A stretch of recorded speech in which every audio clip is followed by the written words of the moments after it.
네, 할렐루야. 우리 성도의 교제를 나누는 시간입니다. 우리 옆 사람에게 은혜 많이 받으십시오라고 서로 격려하는 우리 이청도 은혜 많이 받으십시오. 네, 할렐루야. 한 세공사가 뜨거운 불 속에 금을 집어넣었다가 잠시 후에 또 그것을 빼서 살펴보고 그 다음에 또 집어넣었다가 이걸 반복합니다. 지나가던 사람이 이 광경을 보고 도대체 언제 그 금붙이를 끄집어내겠습니까? 라고 이렇게 묻자 세공사가 대답합니다. 그 금에 불순물이 하나도 없을 때까지 저는 불순물이 없는 온전한 금을 원하고 있습니다 라고 이렇게 대답했대요. 자, 여러분, 성경에서 우리의 믿음을 이렇게 비유했어요. 금 같은 믿음이라고. 우리 본질적으로 하나님 보시기에 저 사람은 믿는 사람, 하나님을 믿는 사람. 그렇다면 하나님이 얼마만큼 우리를 불 속에 집어넣어야 할까요? 하나님이 원하시는 순수한 하나님의 형상, 그런 성도, 그런 가정, 그런 교회, 그런 나라와 민족을 하나님이 하나님의 나라로 한 개인의 심령과 교회 공동체와 혹은 가정천국과 나라와 민족과 온 열방에 하나님의 나라를 확장해 나가시려 하시는데 거기 DNA 역할을 해야 하는 제사장 나라, 그 사람들의 얼마나 순수하냐, 얼마나 성결하느냐, 이런 싸움이 아닐까요? 그러기 위하여서 역사적으로 쭉 우리는 지금까지 창세기부터 여기까지 오랜 우리가 구약 성경의 은혜의 숲을 여행해 왔습니다. 이제 구약 성경의 마지막 성경인 우리는 말라기 이 지점까지 도착하였습니다. 그런데 이 말라기서, 구약 성경의 마지막 이 말라기서 너무나 중요하죠. 왜 이렇게 역사적으로 더 중요하냐면은 이 구약의 마지막 성경이잖아요. 뭘 위하여 그렇게 종을 울렸나? 그리고 이 후에 펼쳐질 새로운 세계는 훨씬 더 사람들이 생각하는 것보다도 암울하고 복잡합니다. 이게 약 BC 400여 년 전인데, 그리고 앞으로 이 400년 동안을 영적 암흑기라고 합니다. 단 한 명의 이 400년 동안 말라기 이후 하나님의 선지자가, 하나님 보낸 사람이 나타나질 않아요. 참고로 말라기라는 의미는 나의 사자, 하나님이 구약 마지막 사자로서 하나님이 보낸, 그리고 그의 메시지는 마지막, 여러분, 구약의 종말론을 살아가는 회중들에게 마지막 메시지라고 하는 이런 구속사적 의의를 가지고 있는 게 말라기 선지자요, 말라기서인데, 그리고 400년 후에 드디어 그 역사의 가장 짙은 어둠 가운데에 빛을 발하면서 한 선지자가 등장하고 이어서 그토록 대망했던 메시아 그리스도가 등장합니다. 그러나 그토록 이들은 메시아, 우리는 메시아의 민족이고 하나님의 백성들이고 우리는 메시아를 기다리는 그게 최고의 문화요, 그들의 희망이요, 꿈이고 그게 그들의 하나님의 나라였는데, 정작에 메시아가 왔는데 영접지도 아니하고 그를 경외하지도 아니하거니와 그를 도리어 미워하여 십자가에 못 박아버린 이 400년 기간을 어떻게 보내느냐 하는 건 이 이스라엘 회중의 입장에서도 너무나 중요했거니와 하나님의 구속사적 역사 가운데서도 너무나 중요한 그런 메시지가 담겨져 있어요. 그리고 영적으로 보면 혼돈, 그냥 카오스적 그 혼돈의 그 자체였지만은, 그러나 여러분 또 세상적으로 볼 때는 더없이 큰 힘을 가진 역사에 아주 빛나는 제국들이 일어납니다. 그 유명한 알렉산드 제국, 그리고 그 로마 제국이 일어나고요. 그러니까 이 중동 지역의 당시에 이 회중들이 그 400년 동안 처할 환경은 이들은 꿈에도 그 현실을 몰라요. 그냥 내일 일은 난 몰라요. 그 인간의 한계예요. 근데 앞으로 펼쳐질 이 중동 지역의 그 환경은 북쪽에서는 나중에는 그 오스만 제국이라 그러는데, 그 특히 그 민족, 그 오스만 그 민족들이 남하해서 온 중동 전체를 휘잡아 놓으려고 그러고, 기존에 그냥 패권을 가졌던 이집트 세력들은 또 북상하여서 이 중동 지역 전체를 잡으려 하고, 아프리카의 맹주로서 그다음에 여기 중동 지역 전체에 힘을 과시하고 또 나라를 확장하려고 이런 호시탐탐 노리고 있는 상황이고, 그다음에 저 동쪽에 있는 그 지금의 이란, 페르시아 제국, 바벨론 제국의 그 남았던 그런 세력들이 옛 영화의 부활을 꿈꾸면서 이렇게 서진하고 있는 그 한 중심에 조그마한 나라, 조그마한 힘없는 민족으로서 자신의 정체성과 문화와 그리고 종교, 신앙을 지켜내며 살아가야 할 이스라엘 회중들에게 앞으로 이 400년 동안 지나놓고 보니까 이 역사가 대혼란기였고, 어마어마무시한 일들이, 꿈에도 생각지 못했던 일들이 일어나는 그 상황을 접해야 하는 이 회중들에게 하나님이 뭘 말씀해 줬으면 좋겠습니까?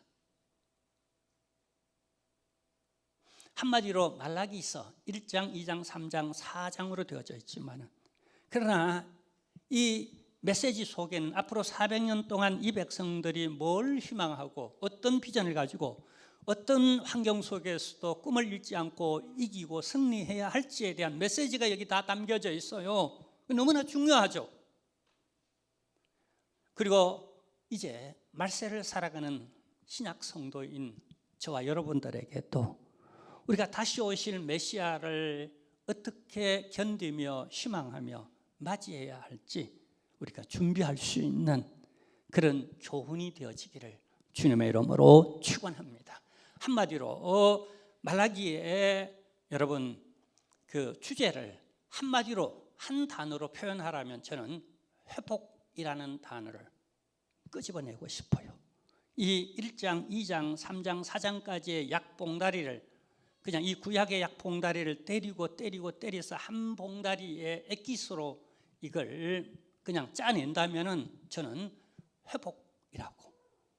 그러니까 이 말세의 시절에 하나님은, 그리고 사회적 여러 현상들이 말세를 치닫고 있는 이런 상황 가운데에 역사는 점점 어두워져 가고 있는 게 눈에 훤히 하나님은 보이는 겁니다. 그러나 사람은 보이지 않아요.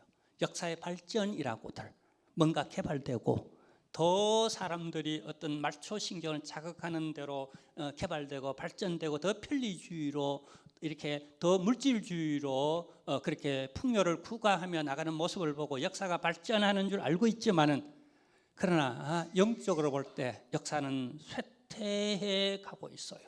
사람들의 정신적, 정서적, 영적 이런 세계들은 훨씬 더 피폐해져 가고 있는 상황들을 설명하면서, 그러면서 어떻게 우리는 믿음으로 이겨내며 여전히 회복을 꿈꾸면서 어떻게 살아갈 것인가에 대한 회복에 대한 비전을 제시하는 게 바로 이 말라기서라고 하는 거예요.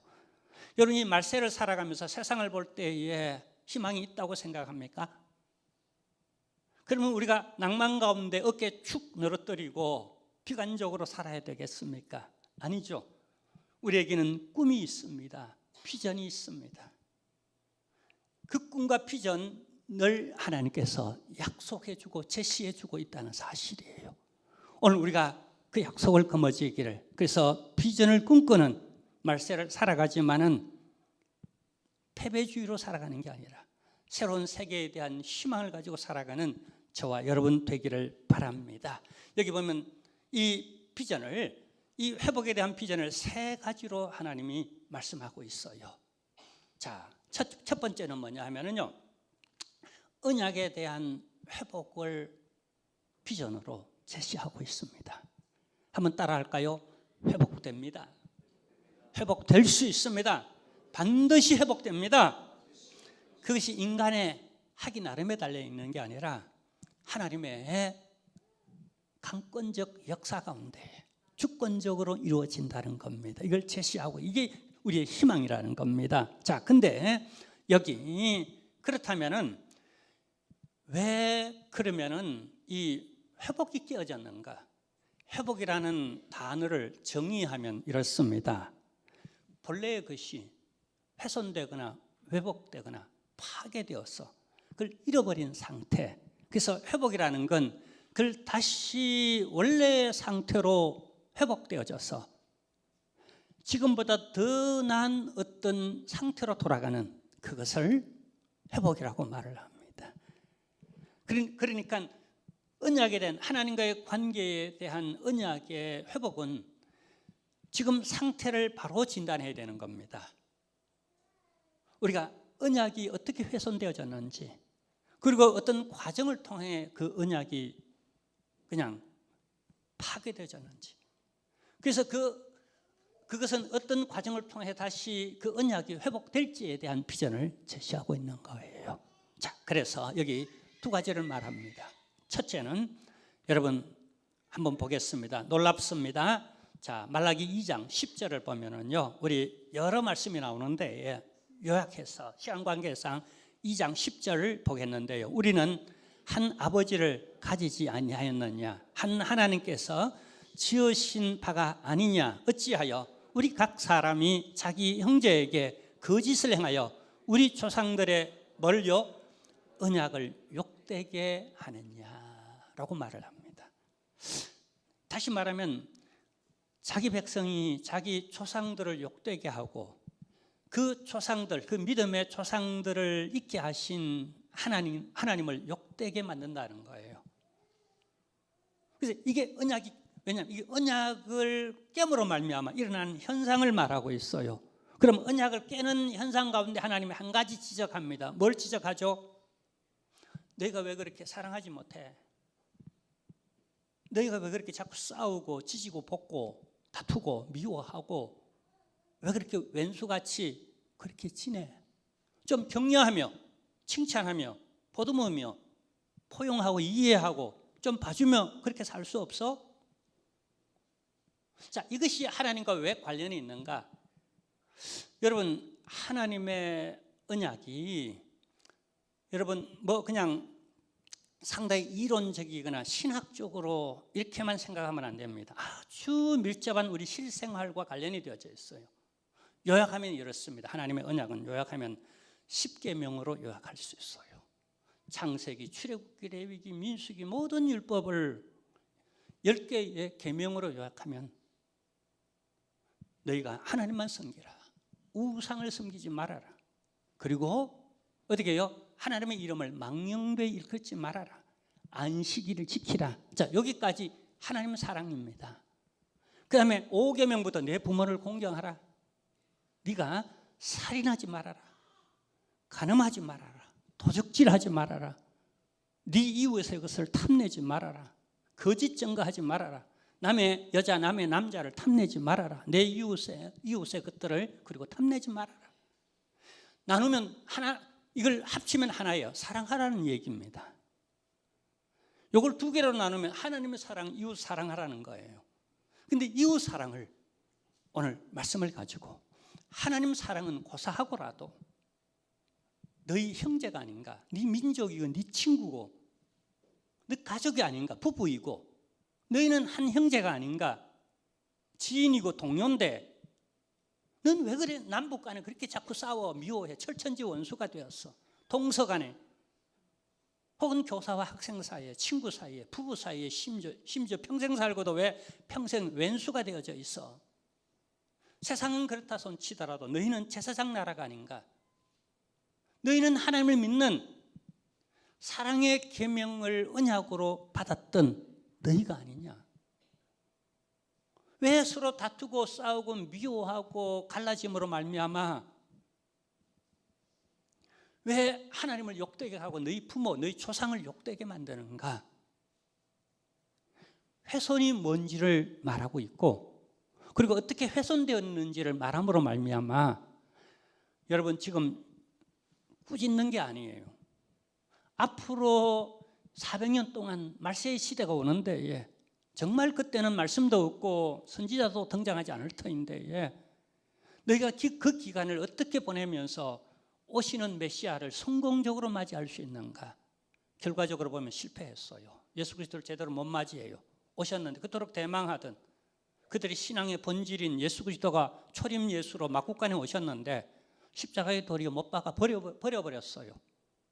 이 말라기, 지나놓고 보니 이 말라기서가 얼마나 중요했는지를 알게 하는 거예요.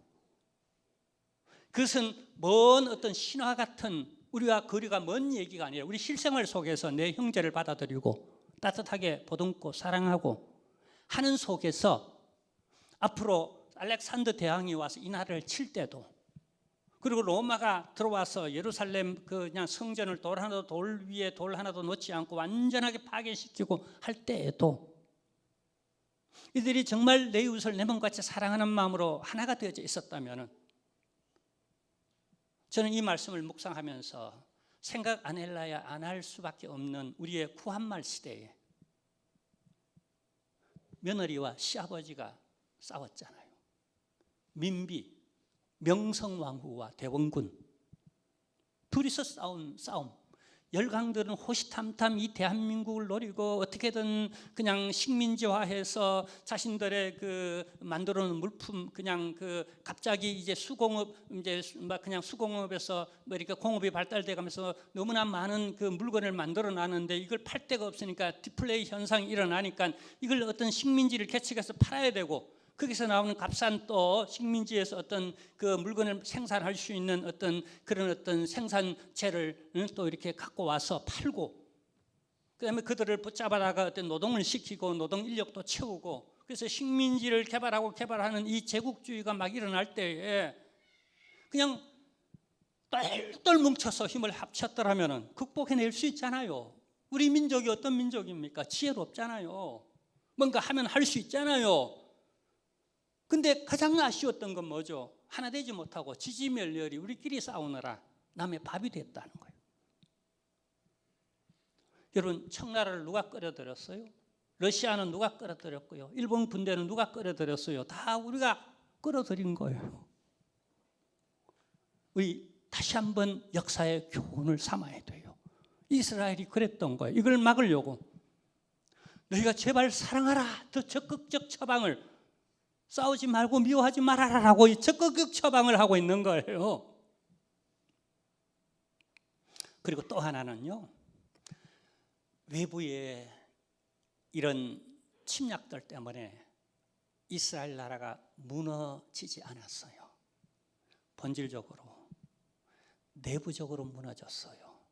그 내부적 그런 균열이 어디서부터 출발하는가? 결혼 문제, 가정에서부터 균열이 일어났다는 걸 하나님께 지적하고 있고, 그래서 하나님의 언약적 차원에서 가정 회복의 비전을 제시하는 거예요. 자, 당시 상황을 한번 보십시다. 왜 이게 회복돼야 할 문제인지 말라기서 2장 11절을 보면은요, 유다는 거짓을 행하였고 이스라엘과 예루살렘 중에서는 가정한 일을 행하였으며 유다는 여호와께서 사랑하시는 성결을 욕되게 하여 이방 신의 딸과 결혼하였으니. 무슨 얘기냐 하면요, 이방 혼인을 지금 얘기하고 있는 거예요. 이게 아무것도 아닌 것 같죠?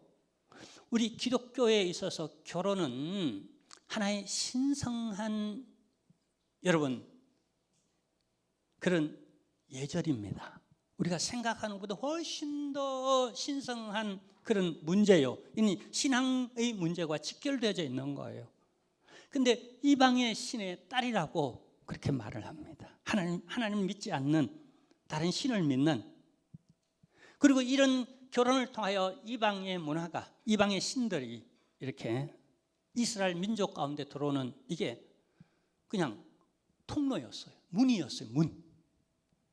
그래서 하나님은 이방 결혼을 하지 말라라고 언약을 했어요. 가정을 성결하게 지키기 위하여서 그렇게 했던 거예요. 자, 근데 이방 결혼을 통해서 다시 얘기하지만 결혼은 너무 중요하다는 것. 특히 믿음 안에서 결혼은 너무 중요하다는 것. 근데 어떻게 해요? 자, 한번 보도록 할까요? 2장 15절 16절 하나님의 마음을 한번 읽어내 보십시다.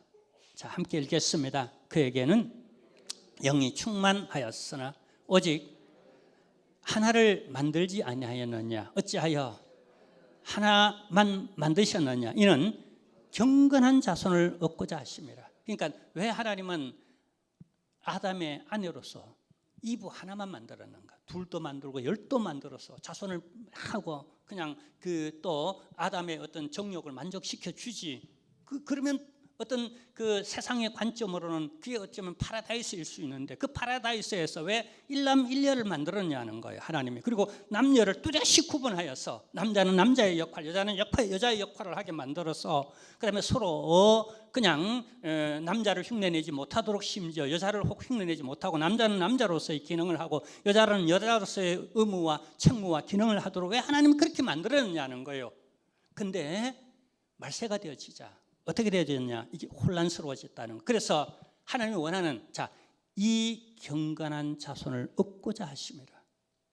이건 메시아에 대한 그런 예언이기도 하지만은 현재적으로는 그리고 다음 세대를 이어가는 경건한 후손을 보게 만드는 경건한 결혼을 통하여서 경건한 가정을 이루고 그 경건한 가정에서 경건한 자손들이 태어나고 자라고 그리하여 경건한 믿음의 계대를 이어가고자 하시는 하나님의 구속사적 섭리 안에서 하나님은 하나의 비전의 회복의 약속을 제시하고 있는 거예요. 그러면 이 비전을 꿈꾸면서 결혼에 대한 비전을 새롭게 먼저 회복해야 되겠죠. 그리고 가정을 회복해야 되겠죠. 그리고 자녀들의 또 신앙도 회복해야 되겠죠. 하나님이 이 꿈을, 이 비전을 백성들에게 제시하고 있는 거예요. 근데 400년 후에 메시아가 왔을 때에 이 백성들이 이 비전을 고귀하게 생각하고 지켜나갔을까요? 아니나 다를까? 이 비전과는 한참 멀리 있었다는 거예요. 우리가 다시 오실 예수 그리스도를 바라보면서 말세를 살아가는 저와 여러분들이 우리의 결혼 생활, 결혼 이 시대의 문화, 그리고 우리 경건한 후손을 보게 하시고자 하시는 하나님의 믿음의 계대를 이어가고자 하시는 구속사적 그런 섭리의 연속성 안에서 우리가 우리 자신을 진단해 볼 때에 초림 때에 실패한 역사를 우리는 반복하고 있지는 않은가. 부들부들 우리가 뜨는 마음으로 다시 한번 우리 옷매무새를 고쳐 세우고 다시 오실 주님을 슬기로운 다섯 처녀처럼 준비할 수 있는 한국교회가 되어야 하지 않겠나 하는 마음을 갖습니다. 그리고요, 여기 두 번째 회복의 주제 총 3개인데 그 다음에 두 번째 회복의 하나님이 주제로 제시하시는 비전은 뭐냐 하면요, 참된 예배의 회복이에요. 그러니까 말세가 되어져 갈수록 하나님이 그토록 원하지 않는 예배 형태로 사람들이 예배를 하고 있는 것을 진단하면서 어두운 세상, 말세가 되어질 때 혼란스러운 시대가 되어질수록 너희가 그런 환경을 핑계대지 말고 고쳐 세워 예배를 붙잡아라라고 하는 비전을 제시하고 있습니다. 자, 그러려면은 잘못된 이들이 형태로서 지금 그들이 드리고 있는 제사, 예배가 어떻게 치우쳐져 있는지를 말씀하고 있는 거예요. 회복은 훼손된 것, 왜곡된 것, 바람직한 형태에서 벗어나 있는 것을 바로 세워서 지금의 형태보다 더 온전한 바른 형태로 하나님이 원하시는 방향으로 전인적으로 나아가는 것, 회복인데 그 중심에 하나님이 제시하고 있는 건 첫째는 언약이었고 언약의 회복을 말씀하고 있고 그 언약의 회복 가운데에 이웃사랑과 그 다음에 여러분 가정 회복을, 결혼 회복을, 자녀 회복을 여기 제시했다는 것. 자, 두 번째 회복은 바로 하나님이 참된 예배 회복을 비전으로 제시하고 있어요. 우리가 말세가 되어질수록 이 참된 예배를 드리기에 너무나 혼란스럽고 또 영적으로 어두워질 수 있는데 여기 이렇게 말씀하고 있습니다. 먼저 1장 6절을 보겠습니다. 내 이름을 멸시하는 제사장들아. 이건 주의 종들이죠.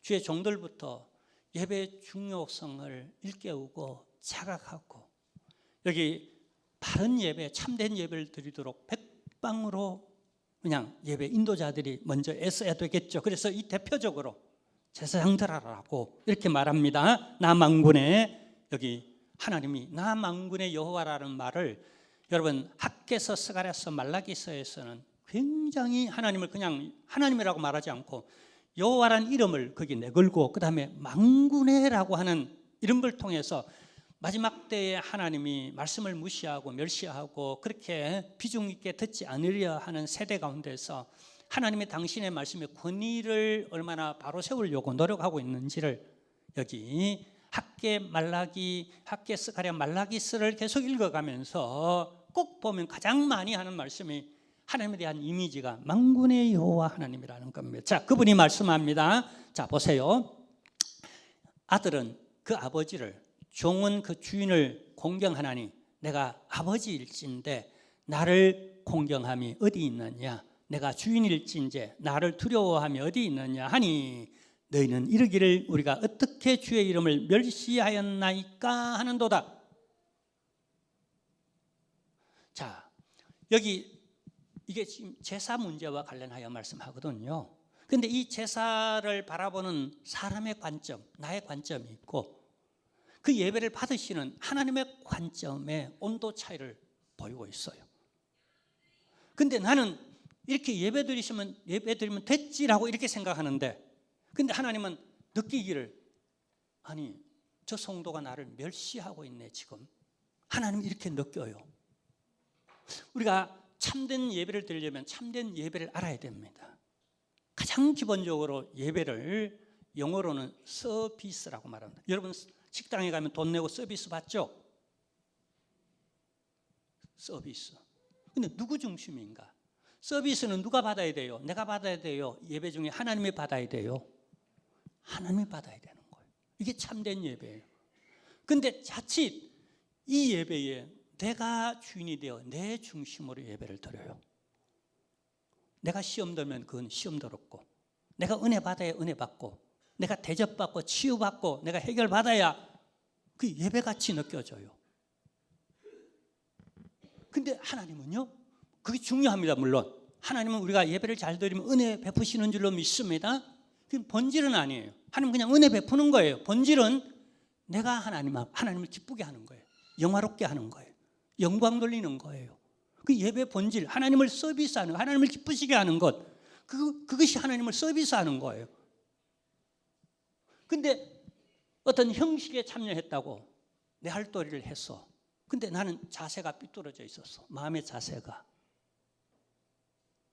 하나님을 예배드리는데도 경외하는, 하나님을 공경하는 마음도 없고 하나님을 또 두려워하는 마음도 없이 그냥 대수롭지 않게 그냥 뭐 어떤 돌멩이 앞에 이방 신들 앞에서 부처 앞에서 그냥 아무 무심으로 그냥 이렇게 그냥 혹은 고사 지낼 때에 그냥 장난기스럽게 그냥 이벤트로 그냥 고사 지내는 이런 듯한 여러분 고목은 그게 말도 못하고 고목은 그건 무인격이기 때문에 그건 모르기 때문에 그렇게 할 수 있어요. 그건 하나님의 인격체예요.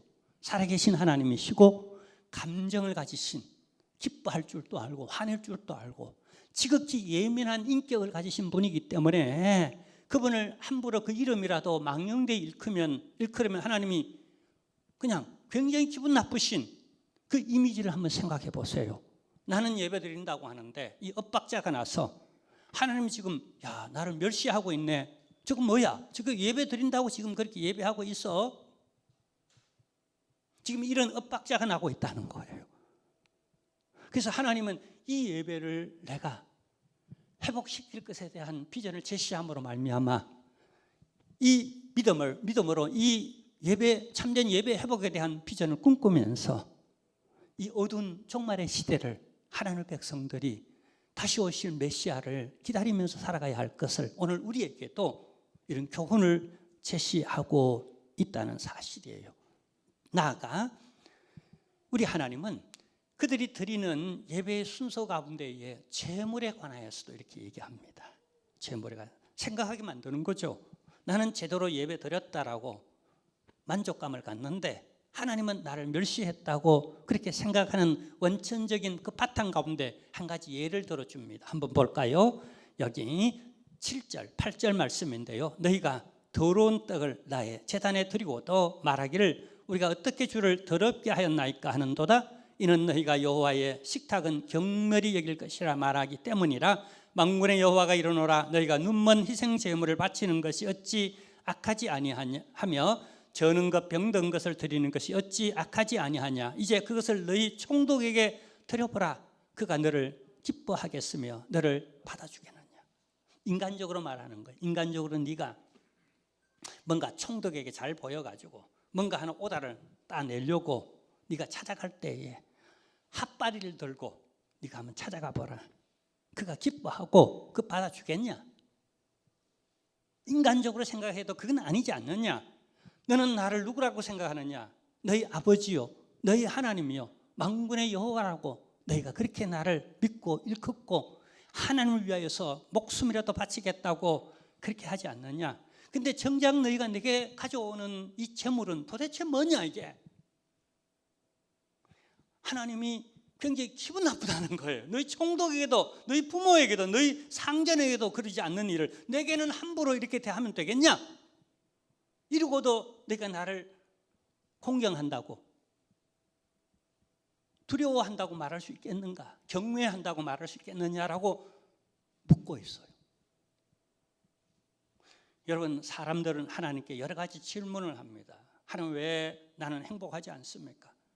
왜 행복하도록 축복해 주지 않습니까? 왜 사업이 힘들고 왜 건강 주지 않으세요? 라고 많은 질문을 합니다만 사실은요, 하나님이 묻고 싶은 질문이 너무나 많아요. 너 기도 제대로 해?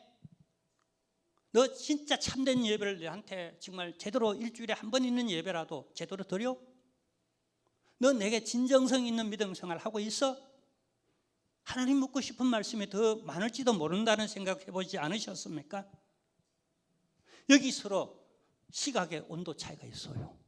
나는 이 정도면 됐다라고 싶은 속에서 지금 말세가 지금 어떻게 다가오고 있는지도 모르고 알렉산더 대왕이 휩쓸고 있고 그냥 이집트가 막 쳐올라오고 그냥 저 서쪽에서도 막 바벨론 세력들이 막 그냥 아수르 세력들이 몰려오고 저기 오스만 제국이 이제 막 몰려오고요. 쌩 난리인데 로마 제국이 와서 그냥 완전히 그냥 파괴시켜 버리는데도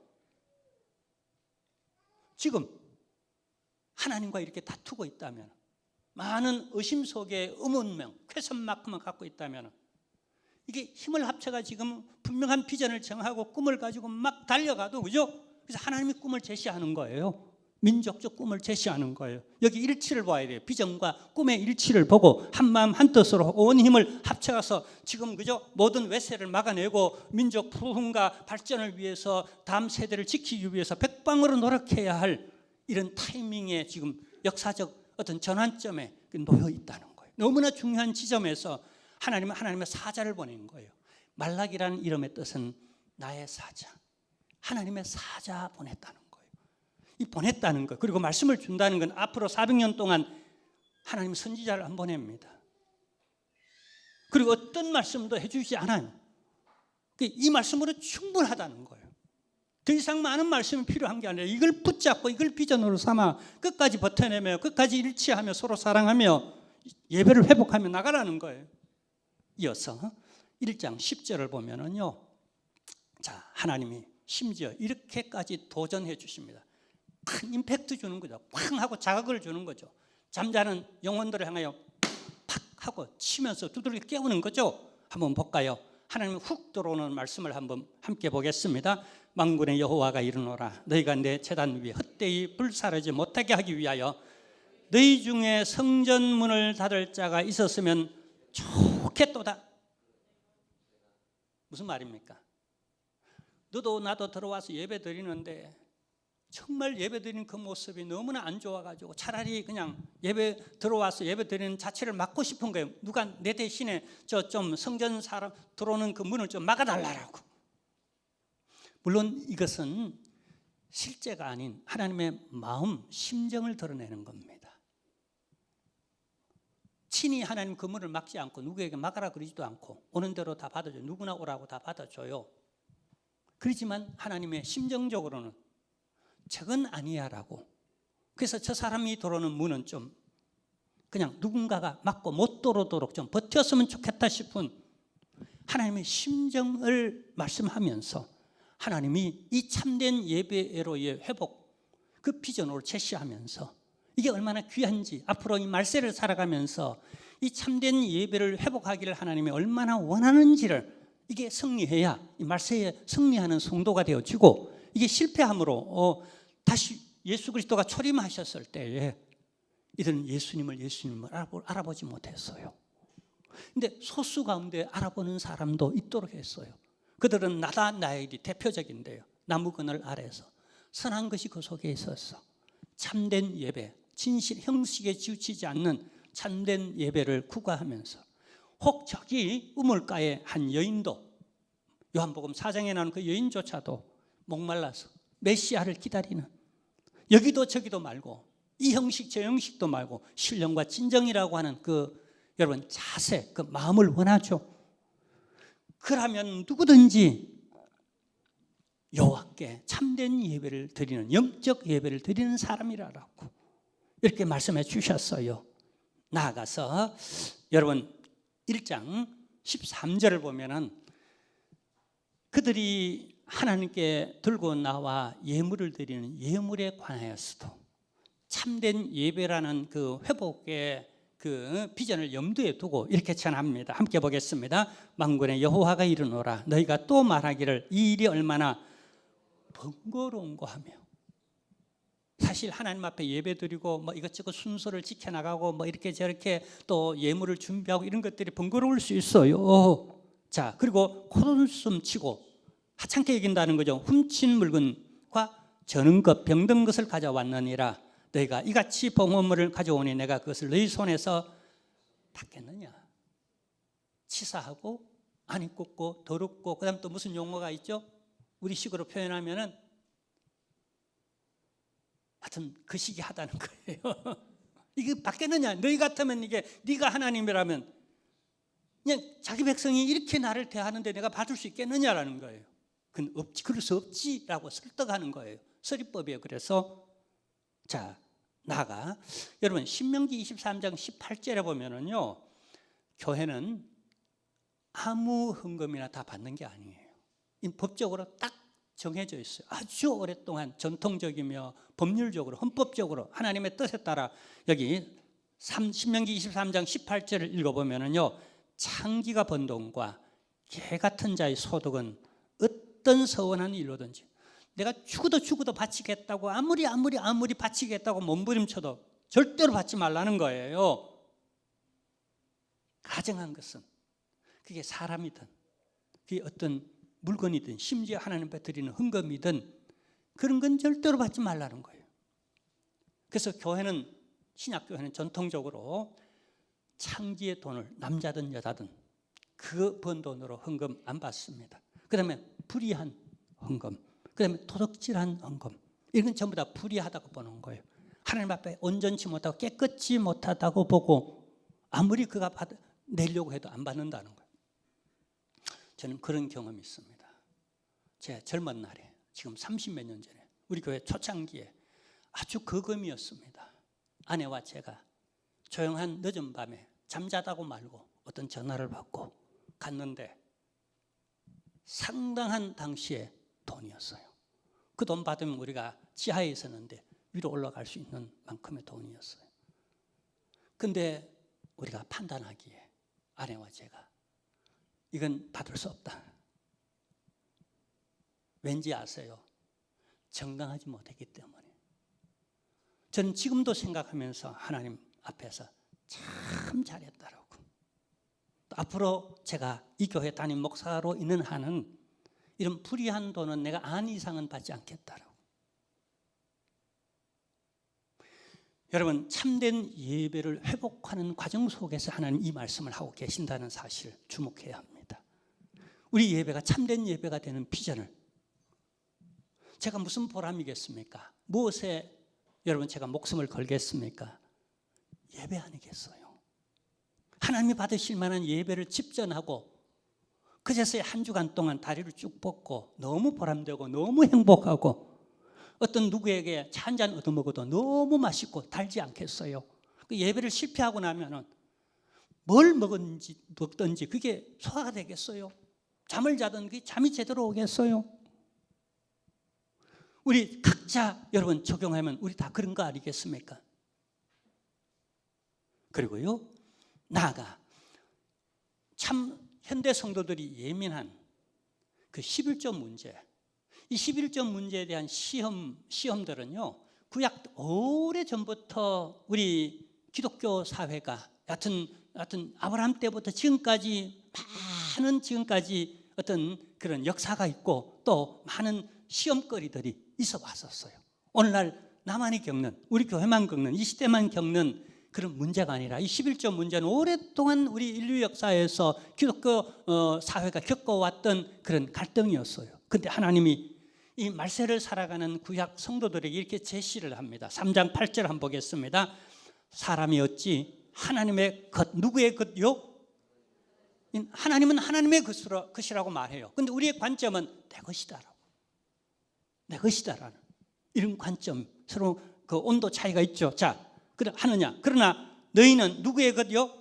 여기 나라고 하는 건 그 주체가 하나님이에요. 나의 것을 도적질하고도 말하기를 우리가 어떻게 주의 것을 도적질하였나이까 하는도 이는 곧 뭐라고요? 11조와 봉헌물이라. 절기 때 드리는 헌금과 등등 여러 구제 헌금이나 또 등등의 하나님 앞에 화목제로 드리는 제물이나 여러 제물들, 봉헌물이 있었는데, 이 시각적으로 이게 누가 주인인가? 나는 나 것이라고 하는 인식의 바탕 위에 늘 시험이 됩니다. 왜 나 것을 내야 되느냐고. 그리고 하나님은 하나님의 것이래요. 왜 내 것을 도적질했는가라고 하는, 여러분 결국 이것이 예배와 관련이 되어져 있었다는 거예요. 하나님을 어떻게 의식하고 찬양하고 영광 돌리고 영적 삶에서 예배를 드리는 것과 하는 것들, 말세가 되어지면 사람의 사랑은 식고 그 사랑이 뭘 한다고요? 돈을 사랑함이 큽니다라고 일만하게 뿌리가 되어지는 이런 시대 속에서 하나님 것을 가장 기본적으로 구분함으로 말미암은 물질과 내 신앙과 하나님 사이의 관계를 설정해 나가는 이런 메시지를 주고 있어요. 연약한 줄 알고 하나님은 도전해 줍니다. 어떻게 도전해 주는가 한번 볼까요? 여러분 3장 우리 10절입니다. 만군의 여호와가 이르노라, 너희의 온전한 11조를 창고에 들여 나의 집에 양식이 있게 하고 그것으로 나를 어떻게 하라고요? 성경에서 하나님을 시험하지 말라고 보통 하는데, 시험하라고 하는 데는 딱 여기 한 군데입니다.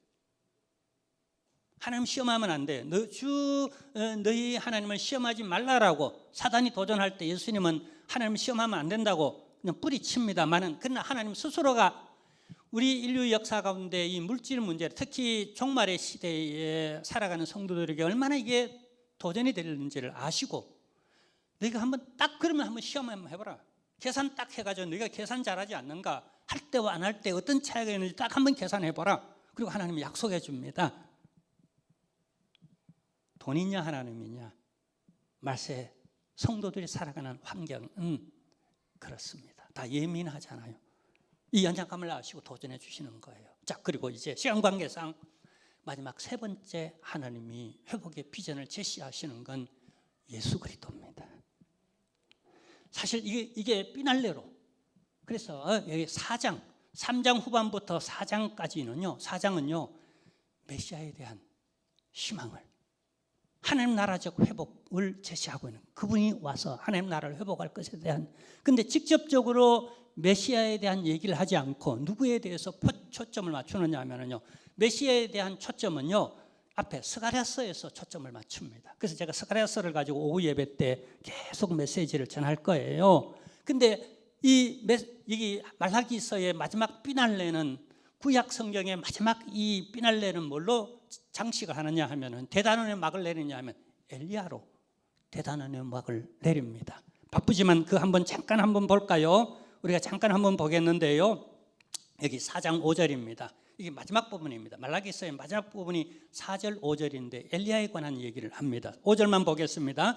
보라, 여호와의 크고 두려운 날이 이르기 전에 내가 선지자 엘리야를 너희에게 보내리니라고 말합니다. 이 엘리야가 누군가? 마태복음 11장 14절에 보면 예수님께서 만일 너희가 즐겨받을진대 오리라 한 엘리야가 곧 이 사람이니라라고 세례 요한을 두고 사람들이 저가 혹 메시아가 아닌가라고 오해하며 그렇게 할 때에 예수님이 세례 요한의 정체성을 계시해 줍니다. 그는 곧 너희가 이 말라기서에서 하나님 나라를 비전으로 제시하며 그 하나님 나라가 올 터인데 근데 메시아가 온다는 거예요.